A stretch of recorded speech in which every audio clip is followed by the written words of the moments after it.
go. Everybody back there, let's go. All the way in the back, I said, let's go. You gonna be in the front. Let's go. Keep them up. Keep them up. I said, east side to the west side. Hey, that shit looks so nice, don't it? Yeah. I said some shit like this.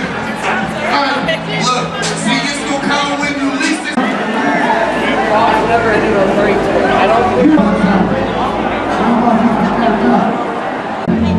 You all build a snowman? Come on, let's go and play. Never see you anymore. I'm out the door. It's like fun.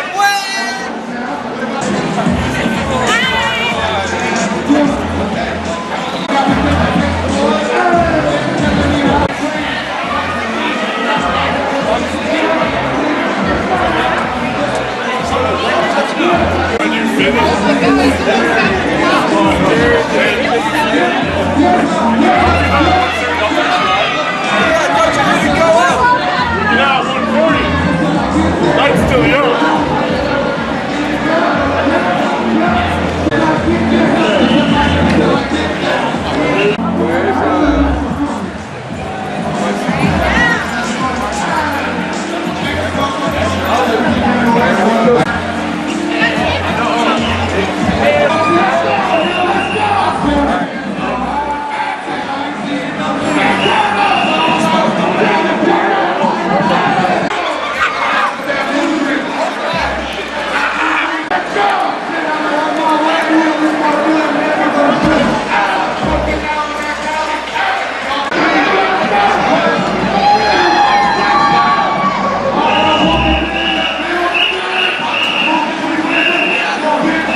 Arms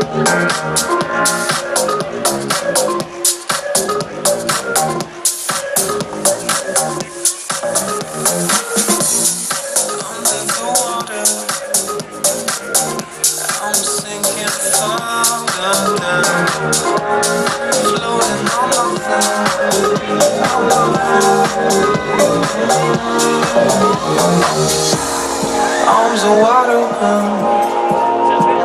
I'm calling out your name. Sitting and waiting. I'm waiting. You were right. I know I can't get enough of you.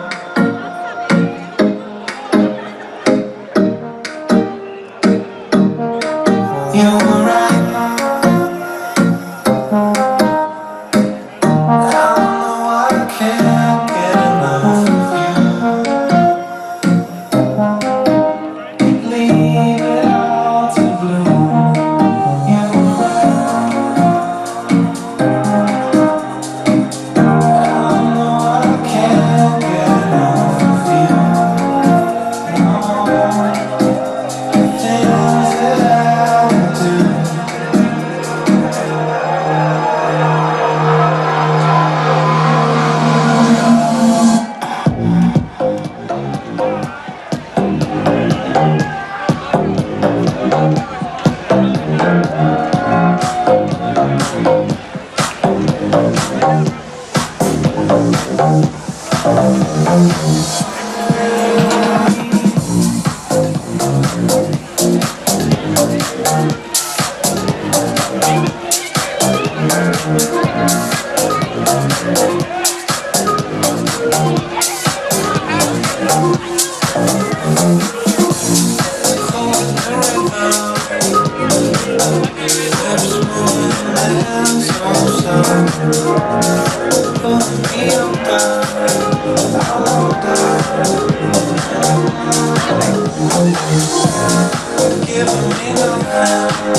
Not exactly. Buffalo Wilson.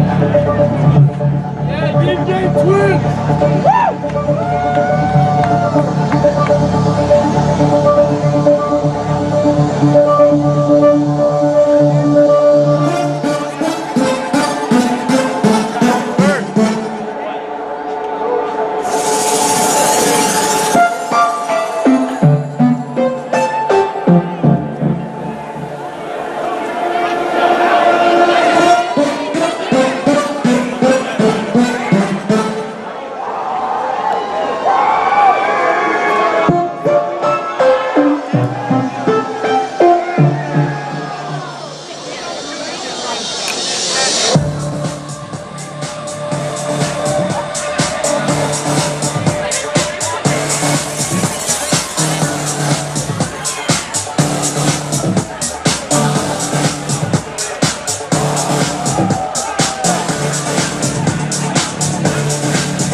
Looking into how these species of crops are growing onto lands that are indicative of southeastern Ohio, and we're seeing if these can grow on abandoned soils that are extremely degraded. These types of crops won't displace food-producing lands and still grow these types of crops and produce fuel from them and not displace land that could be extremely productive for producing food for the local inhabitant. Interesting to see how these different species react on these types of soils, because this one behind you specifically is panicum. It's switchgrass, but this one is not taken as well as some of the other ones.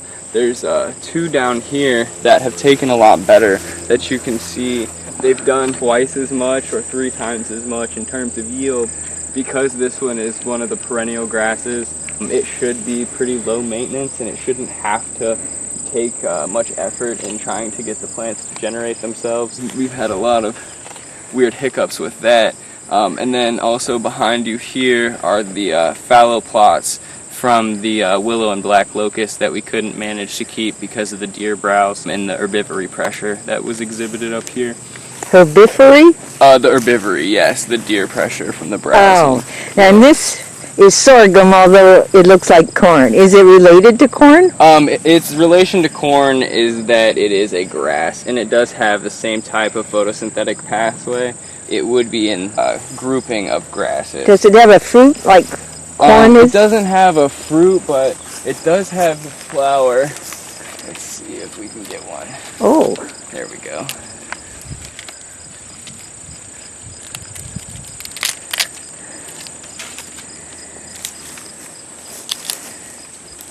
And then that's what the flower looks like.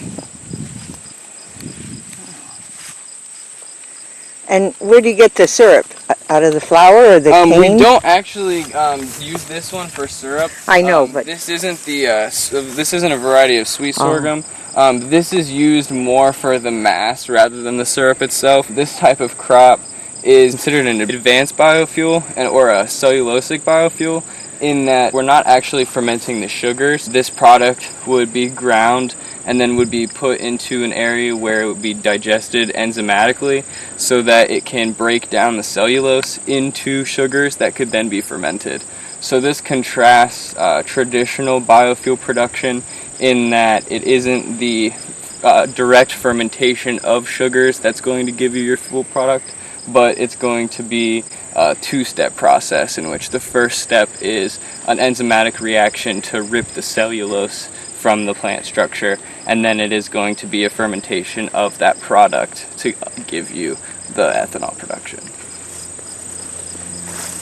Actually look like, contrasting the section back there, but it is perennial grass and it is a native species. It has an organ at which it winters over and then exists below the ground for next season, then it just pops back up. And that's the same type of life cycle that this one has, but this one is a non-native species. This is a non-seed producing hybrid, so it is completely sterile, so there is little risk for invasion. And this is a hybrid between the ornamental miscanthus, which is Miscanthus scariflorum, or Miscanthus sinensis are commonly planted ones, but this one has little risk for invasion. They've done a couple studies in Illinois where they'll plant it in a small square and then measure how large that square is grown over the seasons. And they've actually shown that this is only spreading about a couple inches per year. So there's not really an ability for this to leave the agricultural plot like many other species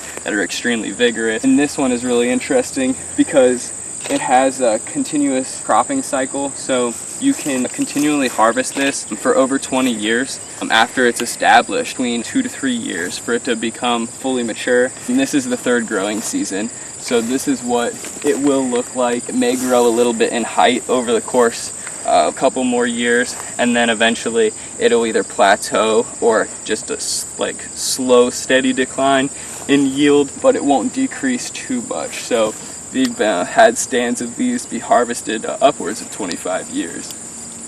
what do you call it in English? This is giant miscanthus. Oh, Or the scientific name is Miscanthus giganteus, so it is a cross hybrid.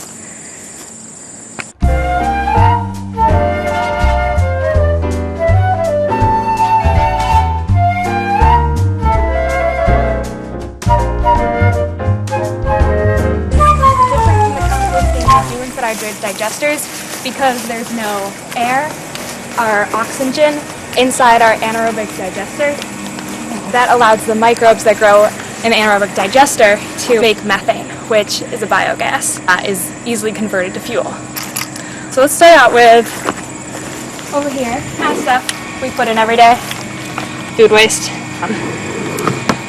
And then it's a little nicer than it typically looks. It's usually a little more grody. that looks like pretty good food. I know, it's almost looks edible. And this is some of the bioenergy crops that we grow out on the land plots. It's 170 acres. And you have solar power behind you.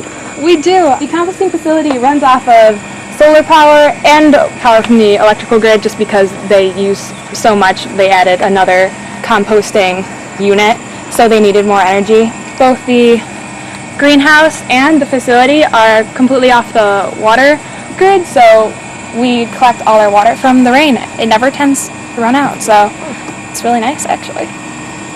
So it's our wet digester. It's basically this giant pillow or stomach which inside holds 550 gallons of liquid and microbes and active solids that produce the methane that collects above the surface.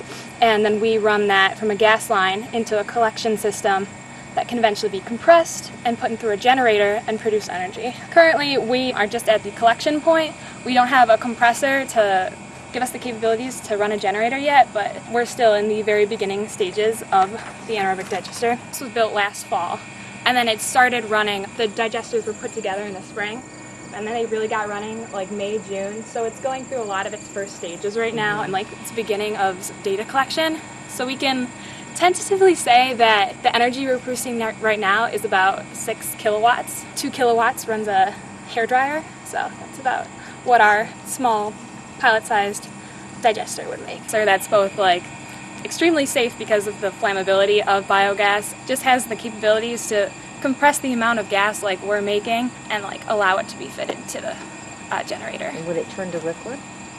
Does the compression turn to liquid, or does it stay air, gas? I'm not quite sure of that. It might be a little bit mixture of both, but I can't say with confidence there. To reduce the amount of time it would take for us to actually start producing methane, we inoculated our pillow with 200 gallons of pig manure municipal waste from a anaerobic digestion company called Quasar in Columbus. And they just continue to produce off each other then? Yeah, they do. It's been a work of progress. We've definitely nailed it down to a continuous stream of biogas production. You know, there were some beginning stages where it collapsed. It was after a week of pineapple was put through the, and just the acidification went way up, so the pH plummeted. The digester died because the microbes couldn't handle it, but they got it back up and running. We can go right in it. This is our wet digestion. We take the food waste and feed it through an inlet system, which I'll show you later. It comes into here and just produces the methane. It's about 10% solid. So we put a lot of water in with it. You got your dry digesters over here, which are 20 to 40% solids. So they just work in like a slightly different way, but they're both producing the same thing. The ultimate goal of actually the research here would be to determine which system is easier to scale up to like university size, and which one produces more methane. Where is it collected? In those green tubes, or? The gas? Yeah.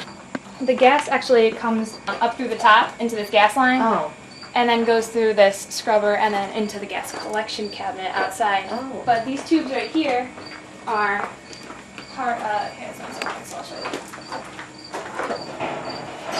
We've got this false bottom here, which just like lets the solids kind of sit here and all the juices kind of leak out and create a leachate on the bottom of the barrel. So every once in a while, well, actually every day, we take the pump, and the pump was on the bottom. I don't know if you guys can see it, and it runs the water, the leachate, up through the tube and sprays it around, keeps the mixture moisturized so that we don't have like a water layer and a solid layer that's not producing.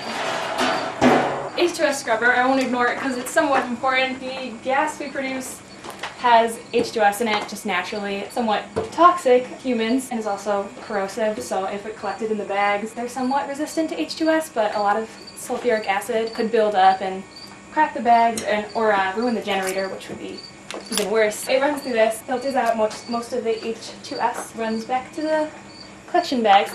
How does it filter? With the filter, or rocks, or Yeah, chemicals? rocks. Rusted wood pieces soak into those. And, all the rest of the gas goes right through. And then you just pour it out and dispose of it? It's in the water, but wouldn't it keep getting stronger and stronger with acid? Yeah, it does kind of build up, so like every 6 months you gotta replace all the chips. It says plant. That digester is that it produces a liquid that comes out. We can just use that as fertilizer, and one of the things they're testing in there is how well those plants can grow. We add like the fertilizer from the digestion. The bottom is miscanthus, which is one of the bioenergy crops. And so do you have a comparison in the same like row of ones that aren't fertilized and ones that are in this same environment, glass house? I think that's the eventual plan. Bags of sorghum, So those are sorghum flowers, sorghum stalks. to their compost piles. 4 weeks to produce gas.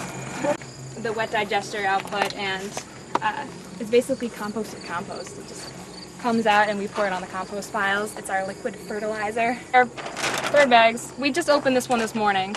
So this is the gas that's collected so far today in this bag. And this very full bag in the back is the biogas we've collected yesterday. So you gotta get them out of there before they would compost, or would they just back up in the tube? What do you do with them? They would pop, I think, before they go back in the tube. They're remarkably good at holding a large volume of biogas, but they will pop, so we use a vacuum. We just let it go to the environment. Oh, I know. We need that compressor. So we take the samples from here, store it here, and then vacuum them out every so often so we can start over. So this system is like a anaerobic digester you would put for like a family home, and most of the compressors they sell are for either like a lab scale or for the scale of like a business. So we're trying to find something that will like work with our amount of biogas. Probably what took the most re-engineering and figuring out of what to do right and what's wrong with building the digester. Because the sink where we put the food waste every day, we feed it anywhere from 1 to 5 gallons of food and rainwater mix. And it just goes through the tube. We open it here and it goes through the pillow. The benefit of the sink system she built is that biogas does not go spewing in your face. Because every foot that we have it above the digester adds a PSI of pressure. So the gas we're forming in the digester is about 2 PSI. And if we can keep it at this level, it won't escape. Previously what they were doing is they didn't have all of this tubing or the sink. So they would open this tube and pour the food in, and the pillow would just come rushing at them. It won't escape because it's heavier than air? Or what? Yeah, and because it's so far above the digester that the pressure of the food waste holds the air down. And being Kim's work assistant, I grind the food every day. It's like my grunt work. I spend 10 or 15 minutes grinding up the food that the compost facility gives me, and it just goes right through the tubes and comes out like organic sausage. We mix it up with some baking soda to keep it from acidifying and put it right into the sink. Placements, but I didn't really pay attention to what they were. They stole the extension cord. We had a break-in earlier this fall. We had a chain link floor, but it wasn't quite enough, so we added extra security measures. But yeah, they stole extension cords and just anything that looked like it could be kind of expensive or pawn. Bummer. It's okay. We've got it all back now. It was you guys. gutter for rain barrels. For facilities management, I've got direct oversight of the grounds and custodial operations, and the grounds operation runs our in-vessel composting system. So I'll kind of give you a quick little tour of the place. Kim, talk about the dry digestion system she's got in the 55-gallon bins. Yeah. Okay, what I have here is a much larger version of that with a couple of changes. It doesn't spend as much time as Kim's stuff does in hers or in most dry biodigesters. This product stays in our in-vessel system for about 14 days. So what the in-vessel composting machine does is it does the same thing that we're going to accomplish out here in the windrows. It just compresses the time and does it under a much more controlled environment. When I'm out here in the windrows, your question about hot day, good, bad, it kind of depends on how much moisture we've had. Very much subject to the elements out here. When it's in the in-vessel machine, I can control the amount of air that's circulated through it. I can control the leachate that comes in and out. If we have to add moisture, we can add moisture. It's a much more controlled environment. So what we essentially accomplish in the in-vessel composting machine is, I like to say we accomplish about 30 days worth of composting in about 14 days. So it compresses it. We get through what most outside composters would call that putrid time, where if you get a load of food waste in, it is very smelly when it starts to first break down. I don't have that issue. If you can look out in the windrows, we don't have any bird issues. We really don't have what most people would call vector issues, rodents. We do have flies and bugs, obviously, as we're swatting them away, and we have some hornets here and there. But outside of that, we really don't have vector problems because most of that time, the food would be attractive to animals, is kind of taken care of in the in-vessel machine. It comes out, it's very, neutral in terms of smell, and we windrow it for 30, 60, 90 days after that. There are 4 different classes of composting operations in the state of Ohio. Class 4 site is yard waste only. We actually have a yard waste Class 4 site. It's about a mile that way. If you look over, there's a tower over here on the other side of the building. Our composting operation's right over there. That's a Class 4 site. That is just for yard waste. There are Class 3 sites in the state of Ohio. They handle yard waste and animal manure. There is actually a Class 3 site here in Athens, Latta Earthworks, I think it is, right off of Baker Road, County Road 19, right off of 56, right off of Radford Road, just off of Baker. Can you take your cat shit there? I would imagine you probably could, yeah. The Class 2 facilities handle yard waste, animal manure, and they can handle food waste. And then Class 1 sites in the state of Ohio can do all of that, and they do municipal sewage sludge. We can't handle sewage sludge, but we can handle everything else.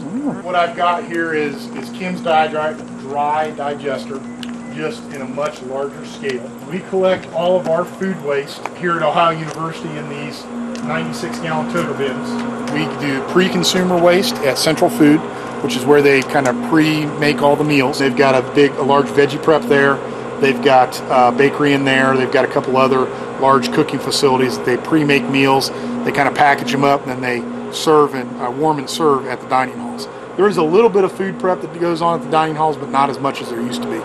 So we get most of our pre-consumer food waste from Central Food. We get a little bit from the dining halls, and then we get all of our post-consumer food waste from the dining halls. So instead of the kids used to, the tray return would come in, they'd scrape the plates into the garbage disposal, put the plates in the dishwasher. Now they scrape into the compost bins. We collect everything, including the napkins in the compost. We get all our food waste. We also load these up with our bulking agent, which is the wood chips, which are kind of right there on the corner. And then we'll see another bin of them around on the other facility. We move them up in a box truck when we collect them. It's got a lift gate on the back. There's actually a loading dock in between that we'll take a look at. We bring them in here. This is our original machine. This is the one that was installed in 2009. It's our first right in-vessel composting machine. It's a little different design than the other one. And I kind of point out the changes. With this one, they wheel in the compostable bins, and they weigh each one, both food waste and bulking agent, before they load it. They load it on the back, takes it up, tips it into a mixing receiver up top.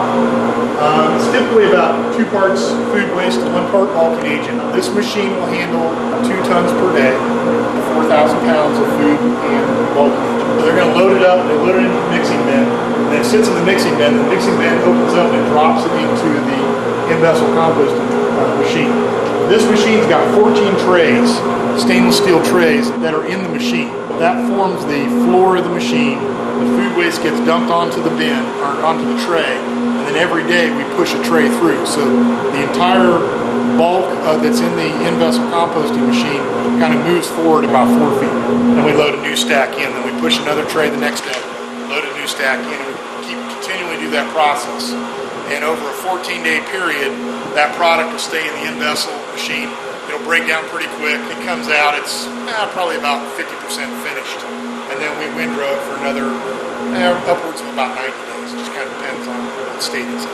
And we determine that with an oxygen probe and a temperature probe. And then where does it go? And then it gets used around campus. So we screen it, we use it around campus. Mulch. Yes, we use it as soil amendments too. We use it in place of a lot of fertilizers. So we put it on main green to supplement the grass. We put it on the athletic field instead of putting fertilizer down. Anytime we're having trouble getting grass to grow, those kind of things, we'll use that to help amend that soil. So this is a 2-man operation on the old machine. We have a person up top and a person down below. One guy weighs and loads. The other guy runs the equipment up, dumps it in, mixes it, drops it into the machine. A new machine, which we acquired in 2013, has got a little bit different design. Do these have to be operated 24 hours a day? No. Oh, okay. No, this machine only gets loaded from 7 to 3:30 is when my crew runs. Okay. So that's why there's nobody around now. They've left for the day. But the machine itself runs 24 hours a day. It's got a couple of blowers, as you can see up top. It'll force air through. And it'll be a little easier when I show you the tray out here. The tray is not solid. It's got perforated metal on it. So it allows the air to go up through and the moisture to come down through. Collect the moisture in a couple of sump pumps, and then we pump it back through and spray it kind of across the top of the machine. There's the loading dock. So that's a variable height loading dock. So we pull the truck in, pop it up, unload the tray, the bins, drop it down, unload it off of that. This is the new machine. It's a little bit different. Instead of having the mixing component on the top of the machine, it's got the mixing component down here on the floor. The other thing the guys really like about this is it's got a built-in scale. So they don't have to weigh each individual bin. They can load it in, and as they're loading food waste, they know they've got to hit a certain amount, when the guys read the output gauge, he says, okay, we're done. We start loading bulking agent, we measure right as we load it in, okay, we're finished. He hits the mix bin, it mixes, and then it augers it up. And then from that point on, it's the same as this machine, just double its size. That machine will handle 2 tons per day. This machine will handle 4 tons per day. And we're running pretty close to capacity. We also really, when we designed this second building, we really tried to make it as sustainable as possible. So we have no city water up here. All of our water is collected through rainwater collection. And we have solar cells up top. We have light panels. We've got a solar water heater up top that heats the water that we use to clean the bins out with. The furnace over here is a waste oil furnace. So we use all the waste oil that comes out of our mowing equipment, out of our large equipment like our cooling towers, our HVAC units and that kind of stuff. All gets recycled and used here to heat with. And then we've got a wash bay to wash the trays out. Let's go through here and I'll show you.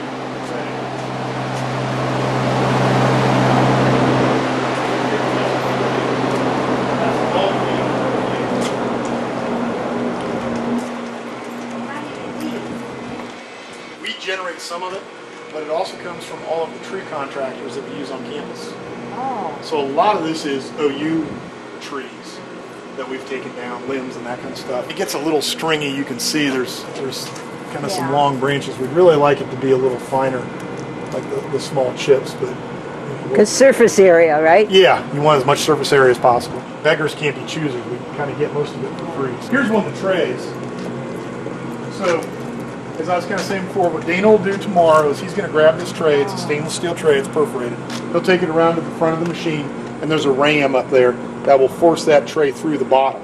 And it'll move all of the trays that are in the machine forward.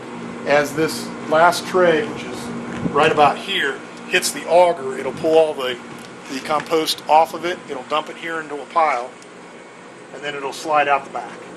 And then at the front end, there'll be that same amount of void there for him to fill with food waste and bulking agent. So that tray will handle about 2 tons of waste material. And we fill it with food up to about this. Wow. There's several augers throughout the machine. I should have had the guys pop the back end of it so we could look into it. So as it goes through, those augers are on timers, and they occasionally will fluff the material and kind of mix it around. Stuff that was on that tray at the beginning of the machine is not necessarily the same exact material that comes out because it's getting mixed around. One of the issues we've been trying to deal with the compostable serviceware that we use on campus, and we've run a couple of loads through to see how it goes in through the machine. And one of the issues is if we don't put a large enough load in, we lose it because it gets mixed around so much we can't find it to see how it broke down in a lot of cases. Lightweight? Yeah, it's lightweight. It just, Gina, there's so much volume in there that, it gets kicked around, and if Culinary Services wants us to test something to see if it'll break down, we actually will go over to the static pile, we'll dig into it, stick it in, cover it back up, and then we'll put a flag in it, and we'll come back in 2 weeks and check it. The PLA stuff, if you're getting any of the cups up top for the cider, that's PLA. That stuff literally breaks down in about 2 weeks. It's gone. The plates up there do not break down quite as quickly, and we're looking at a shredder to increase surface volume on it so that it'll break down a little bit more. They tend to get kind of balled up. We've tried to run them through a couple of times without shredding it, and they call them spitballs because they literally come out in this giant bundle, and it kicks it out the end, and there's another spitball, and they have to deal with kind of breaking it apart because it won't break down the compost. But material comes out. We only run this operation 5 days a week. Material comes out at the end of each machine. We throw it in the static pile. It sits in the static pile, anywhere from about a week to 2 weeks, 3 weeks, until we get enough to really haul it out to the windrows and put it in windrows. And that large piece of equipment out there is a windrow turner. We drive it right down the middle of the windrow, and it churns the material up, reactivates the pile, and spreads the microbes around. It'll spend about 90 plus days out in the windrow, continuing to break down. That is actually Class 4 material. That's what we sell to the public. We don't sell the Class 2. The Class 4 material does not have to be tested because it's a pretty homogeneous product. It's just yard waste. Leaves, brush, anything Class 4 and above has to be tested because there's potential pathogens in it. Where do you sell it? Manure. You can pay for it down at the Bobcat Depot in Baker. and then they give you a ticket. I think we sell it by the 5-gallon bin, or we sell it by the pickup truck load, which is like a 3-yard load. And then you've just got to make arrangements to come up when we're open, which is from 7 to 3:30. Stop by, and then the guys will load you. It's still good stuff. It's not as good as the food waste, but it's still very good compost. Yeah, that just came out. As you can see, this is some of that compostable serviceware that gets balled up. It's not where we want it to be, though. We'd like it to be more integrated into the body of the material coming out. Corn resin. Those things are great because they literally just melt away in the piles. Plates break down, they just don't break down as quickly. But we've done the PLA clamshells. They were buying PLA utensils, knives and forks and that kind of stuff. We're looking at putting in for a grant to buy a grinder shredder machine. We can dump that stuff in, we can grind it up, and then we can mix it in with our bulking agent. It should break down a lot better than those big chunks of white that you see there. Krista's got some research that he does in one of those towers. Like the Air quality research. You have to drive past his tower to get to our compost. Class 4 waste. Gravel-wise has all been recycled. That gravel there is from when they redid Pruitt Field. The turf was old and worn out. They needed to replace it. The spec for the land, for the fill underneath the turf was different 10 years ago than it is now, so they had to replace all of it.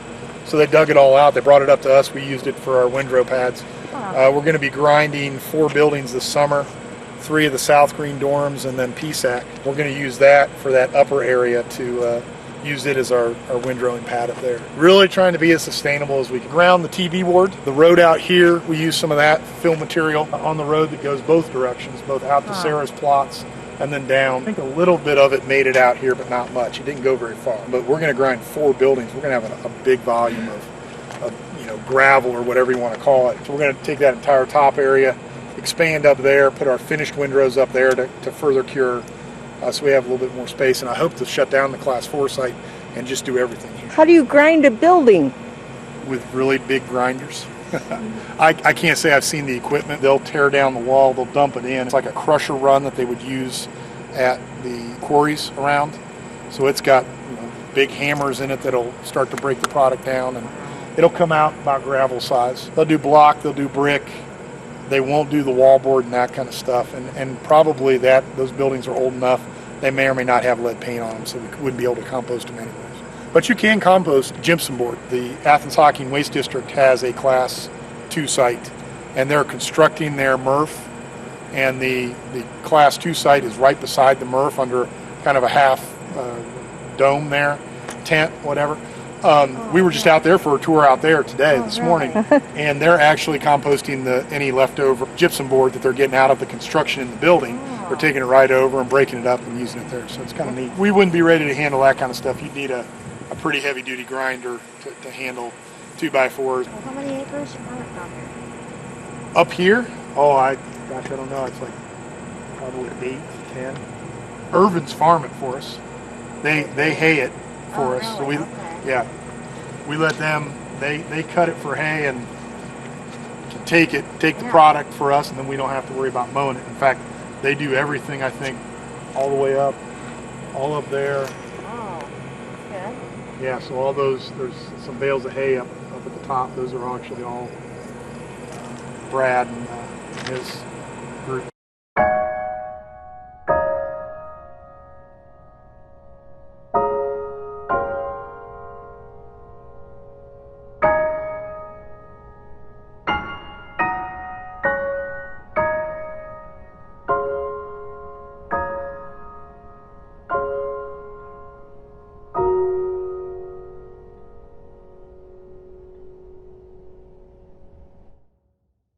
Crassulacean acid metabolism. Is It's a form of photosynthesis that cacti do. Cactus will close their stomata during the day and open it at night. Instead of normal plants like C3 and C4 plants, they do all their carbon assimilation during the day. While cactus and cacti, they do all their carbon assimilation at night, so they conserve a lot more water. So that's why this is one of the crops that we're researching, because it has a much higher water use efficiency than C3 or C4 species, such as corn or rice.